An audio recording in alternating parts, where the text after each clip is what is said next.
네, 이스라엘은 하마스의 기습 공격으로 전쟁이 시작된 지 닷새째 새벽이 밝아오고 있습니다. 이스라엘 전역에서는 여전히 공습 사이렌이 빈번하게 울리고 있다고 하는데요. 이스라엘 현지에 거주하고 있는 교민과 전화로 연결을 해서 현재 그곳의 상황 어떤지 말씀을 좀 들어보도록 하겠습니다. 조성은 씨 나와 계신가요? 네, 안녕하세요. 예, 어렵게 저희가 좀 전화 연결을 드렸습니다. 현재 어디에 거주하고 계시는지 또 안전하신 상황인지 먼저 좀 여쭙겠습니다. 네, 저희가 거주하고 있는 곳은 예루살렘이고요. 예루살렘은 가끔 사이렌이 울리기는 하지만 수도이다 보니까 그래도 비교적 안전한 편입니다. 예루살렘에 거주하신 지는 얼마나 되셨습니까? 저희가 예루살렘에 거주한 지는 대략 한 10년 정도 됩니다. 혹시 그 폭격이 이루어졌던 곳과 예루살렘 간의 거리는 어느 정도 됩니까? 대략 차량으로 이동하면 예. 폭격이 이루어졌던 남부 지역과는 1시간 반에서 2시간 정도 거리가 됩니다. 예. 하마스 기습 공격이 있었고 지금 닷새째 정도 지나고 있는 상황인데 그 당시 공격이 있었을 때 상황 같은 것들 전에 들은 것들이 좀 있으십니까? 네, 7일 날 오전 예. 한 6시 45분부터 이제 이 미사일 공격이 시작이 됐는데요. 이번에는 굉장히 많은 피해가 있었습니다. 아시다시피 이번 전쟁은 좀 많은 그런 이전의 전쟁들과는 양상이 좀 달랐는데요. 남부 지역으로 침투한 이 테러리스트들로 인하여서 굉장히 많은 이들이 납치되기도 하고 죽기도 하고 했습니다. 근데 예루살렘 쪽에서도 마찬가지로 계속해서 사이렌이 많이 울렸어요. 근데 그 전에는 예루살렘에는 사이렌이 그렇게 많이 울리지는 않았었거든요. 지난 2020년에 있었던 그 전쟁 가운데서도 예루살렘으로는 미사일이 한 2번 정도밖에 날아오지 않았기 때문에 이 수도까지는 거의 많은 피해가 없었는데 이번에는 예루살렘에서도 계속적으로 이런 그 미사일 사이렌이 계속해서 울렸고요. 남부 지역에 있는 분들 같은 경우에는 굉장히 많은 미사일이 날아오고 그리고 또 아시켈론 지역이나 스데롯 지역이나 텔아비브 지역까지도 굉장히 많은 미사일이 날아왔기 때문에 많은 긴장이 있었던 상태였습니다. 예, 10여 년간 지금은 이스라엘에 거주하셨다고 제가 앞서 전해 들었는데 이렇게 예루살렘 지역에 사이렌이 울리는 건 상당히 좀 이례적이었다고 그럼 보셨는지요? 네, 그렇습니다. 예루살렘까지는 보통까지 많이 날아오지는 않았었습니다. 아무래도 예. 이제 이 미사일이 대부분 이제 집중되는 것이 가자 지구에서 가까운 지역이었기 때문에 예. 남부에 지금 저희가 잘 알고 있는 스데롯이나 아시켈롯이나 아니면 아시돗이나 이런 곳들이 굉장히 많은 피해를 봤었고 예. 그래도 예루살렘까지 멀리 날아오는 경우는 거의 없었고 예루살렘 뿐만이 아니라 보통 이스라엘의 전역에는 이 아이언돔이 다 이것을 다 체크하고 네네. 있기 때문에 네. 그런 위험에서는 많이 벗어나 있는 상황이었는데 이번에는 정말 동시다발적으로 하면서 예루살렘까지도 올 수 있는 미사일들이 계속해서 날아왔기 때문에 이스라엘 쪽에서도 굉장히 많이 긴장한 상태였습니다. 그러면 이번 기습 공격 소식을 처음에 어떻게 접하게 되셨습니까?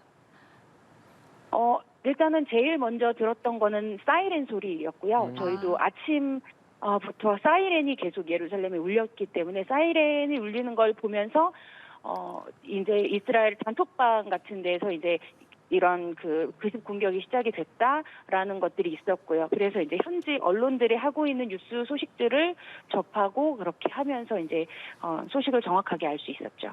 예. 그럼 공습 경보 같은 걸 알려주는 어플리케이션 앱 같은 것도 있다고 들었습니다. 잘 사용이 되는 겁니까?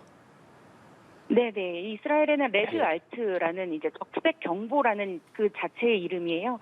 레드 알트 혹은 세바 아돔이라고 하는 이제 어플들이 있는데요. 이러한 어플들은 미사일이 날아오면 바로 경고 알람이 울리고요. 그리고 어느 지역에 미사일이 날아오고 있는지도 알려주고 있습니다. 예. 그렇게 경보가 울리셔서 좀 많이 놀라셨을 것 같습니다. 만약에 경보가 울리면 어떤 식으로 대처를 하는지 그런 부분에 대해서도 평소에 좀 숙지가 되어 있으십니까? 어떻습니까?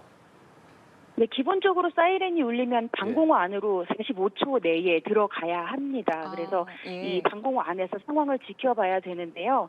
이 상황이 완전히 정리될 때까지는 반드시 방공호 안으로 들어가야 되고요. 저희가 7일 날부터 시작된 공격인데 이제 이 군인들이 계속해서 모집이 되고 있는 상황에 군인들에게 물품들을 전달해주는 그런 일들 때문에 상점을 좀 나가게 되는 일이 있었어요. 8일 날. 그런데 8일 날 오후에도 저희가 상점에 있었을 때 예루살렘에 사이렌이 울렸거든요. 예. 그래서 모든 것들을 다 내려놓고 방공호 그 근처에 있는 가장 가까운 방공호로 달려가서 그곳에서 상황이 안전한 상황이 될 때까지 거기서 대기하고 있었습니다. 그럼 지금은 댁에 계시는 거고요. 네, 지금은 집에 있습니다. 방공호를 45초 안에 들어가야 된다고 말씀해 주셨는데 이스라엘 같은 경우는 뭐 가옥이나 건물마다 방공호나 그렇게 대피소가 이제 구성이 되어 있는 겁니까? 오래된 아파트들 같은 경우에는 아파트 건물 아래쪽에 이 방공호가 설치가 되어 있고요. 그리고 지금 현재 새로 지어지고 있는 아파트들 같은 경우에는 집 안에 방공호가 또 있습니다. 그리고 대부분의 건물들, 상점들 이런 큰 곳들은 다 방공호를 따로 짓습니다. 그럼 지금 언론을 통해서 처음에 소식을 접했다고 들었는데 지금 언론에서는 뭐 어떤 분위기로 좀 이야기가 좀 나오고 있습니까? 아무래도 지금 납치된 이들도 굉장히 많은 편이고 사상자도 점점 많이 늘어나고 있는 상황이기 때문에 이스라엘 측에서는 이 납치된 이들을 구출하는 것뿐만이 아니라 지금 현재 가자 지구에 있는 이제 그 공격을 계속해서 멈추지 않고 할 것이다라고 이야기를 했고요. 네. 이번에 너무 많은 사상자가 났기 때문에 이스라엘 측에서는 이 전쟁이 그냥 사실 이전까지는 하마스 쪽에서 미사일을 많이 날리고 나서 자기네들이 멋대로 우리 이제 휴전할 거야 뭐 이렇게 하는 경우들도 있었는데 그것들을 사실 이스라엘이 받아들였었습니다. 왜냐하면 인명 피해가 그렇게 많지 않았기 때문에 그런데 이번에는 민간인을 완전히 노리고 들어와서 민간인들을 납치하고 너무나 많은 이런 사상자가 나왔기 때문에 이스라엘 측에서도 결코 이 생명을 피 흘림을 절대 좌시하지 않겠다라고 이야기하고 있고요. 그래서 이스라엘 정부 측에서 계속해서 이 상황을 다 대비하고 적어도 방공호 안에서 3일간은 머물 수 있다라는 생각을 하고 모든 물품들을 준비해라라고 이야기하고 있습니다. 그렇군요. 그런 소식들이 좀 언론에서 전해지고 있군요. 그렇다면 이 가자 지구가 좀 걱정이 많이 됩니다. 교민 저희 지금 외교부에서는 5명 정도 계신다라고 파악을 하고 있다고 들었는데 혹시 뭐 관련해서 거기 계시는 교민들과 연락이 되는지 혹은 안전 여부에 대해서 확인되는 것들이 있는지도 궁금한데요. 가자지구 지역 내에는 한인 교민들이 살지 않는 것으로 저는 알고 있고요.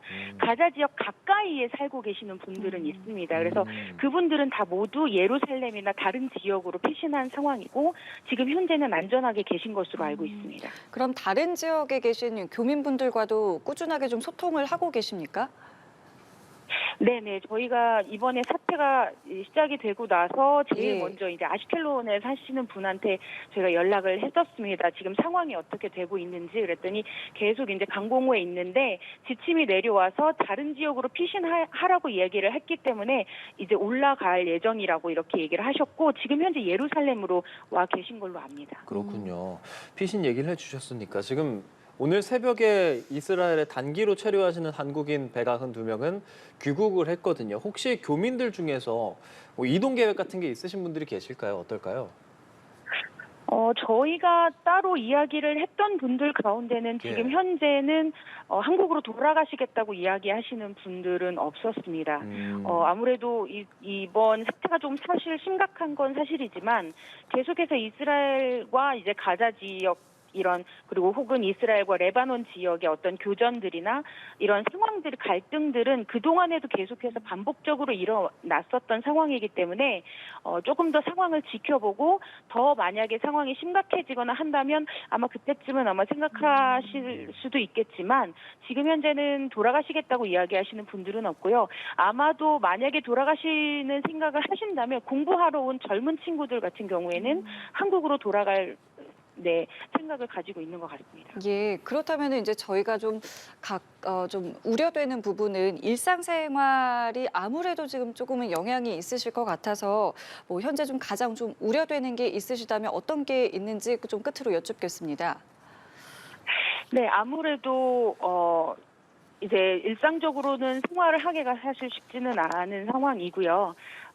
일단 학교들이나 어떤 교육부들은 계속해서 이제 수요일까지는 일단 잠정적 폐쇄고 그 이후로부터도 온라인으로 다 대체하겠다라고 이야기를 한 상황이고 예. 그리고 직장들 같은 경우에도 모두 재택근무를 할 수 있도록 그렇게 최소한의 사람들이 아닌 이상은 재택근무를 다 하도록 그렇게 지침이 내려온 상황입니다. 그러나 가장 우려가 되는 건 아무래도 식료품 정도가 될 것 같은데요. 저희도 상황이 벌어지고 나서 이 물품들을 좀 구입하기 위해서 갔는데 이미 야채나 이런 여러 가지들이 공급이 안 되고 있는 경우들도 있고 예. 네, 그렇기 때문에 그것을 위해서 정부도 계속해서 논의를 하고 있는 것으로 알고 있습니다. 예.